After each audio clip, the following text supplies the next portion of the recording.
What is going on, my broskiis? My name is Toadskii, back again, here to bring you guys yet another One Piece Treasure Cruise video. In this video, we're getting straight into it. We have 3 separate teams taking on the brand new extra raid 60 stamina version of Judge. So for the first 3 stages, they're the exact same. There's nothing really too crazy, except for stage 3. Don't bring any shooter characters because they get special binded for 66 turns. So shooters are essentially useless in this entire raid. So make sure not to bring them. And basically, you get a preemptive attack on stage 1 where you have a higher chance of getting negative orbs or badly matching orbs on your team. And stage 2, something to note as well, is the fact that, you got to kill the quick enemies on turn 1. Otherwise, you get 4 turns of special rewind to all characters on your team. So that's quite important. But the big thing here is stage 4, because stage 4, there are 3 separate variations, each with one of the Germa kids, so Yonji, Ichiji, and Niji, and we're going to go through them each. So first of all, on this variation, I actually have Yonji. So Yonji is a dex character. He has 5 million health. All of the kids have 5 million HP.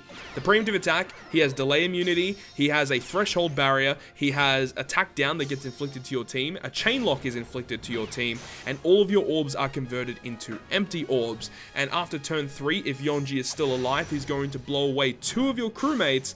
And if you activate any type of orb manipulation or beneficial orb enable, each of the kids are going to have a special interrupt. So for Yonji specifically, when you activate an orb manipulation, he's going to go ahead and give you 10 turns of badly matching type orbs. And if you give yourself beneficial orb enable, he's going to go ahead and change his color into a Psy character. The other brother, Ichiji, is a strength character, and instead of his preemptive attack, this time around he's going to get a 660,000 HP barrier, and the enemies will get a 3-turn attack up, and instead of getting empty orbs, you get block orbs. Now, with Ichiji, if you activate an orb manipulation, he becomes a dex character, and for 3 turns, all your type orbs are counted as badly matching, and is going to shuffle your orbs into type slots, so you're basically getting a full board of negative orbs. Alternatively, if you activate a beneficial orb enable, he's going to remove all your beneficial effects and then give you a full board of block orbs. And finally, with Niji, the quick variation, his preemptive attack is also delay protector. He applies 3 turns of % damage reduction and 5 turns of increased damage taken to your team, and in this time he gives you a full board of bomb orbs. And when you go ahead and activate an orb manipulation, he's going to give you 10 turns of type orbs badly matching and then give you type slots. And then if you activate a beneficial orb enable, he's going to go ahead and change his type into an int character. So each of these variations are very, very annoying because you have to bring a unit on your team that can kind of deal with everything along the way. Now, the mob characters surrounding everyone on stage 4, they all do the same things, very similar to the original Judge raid. Here we are on the final boss stage with Judge. Judge has 11.5 million HP, he has a delay immunity and all poison immunity, and he has a 3-hit strength barrier. So you have to hit him with 3 strength orbs before you can start dealing damage to him. After the first turn, he applies 3 turns of defense up. That defense up is humongous. Like, you're basically doing no damage against him when he has that blue shield up. Turn 2, he has attack up and applies recovery bind to your team. And turn 3, he's going to go ahead and remove all beneficial effects and give you empty block bomb orbs. And he does that every second turn, so I think that might also be applied on turn 2. Not 100% sure on that. But when Judge falls below 30%, he's going to go ahead and blow away 3 of your characters as well. So many different things you have to take into consideration when taking on this extra raid boss.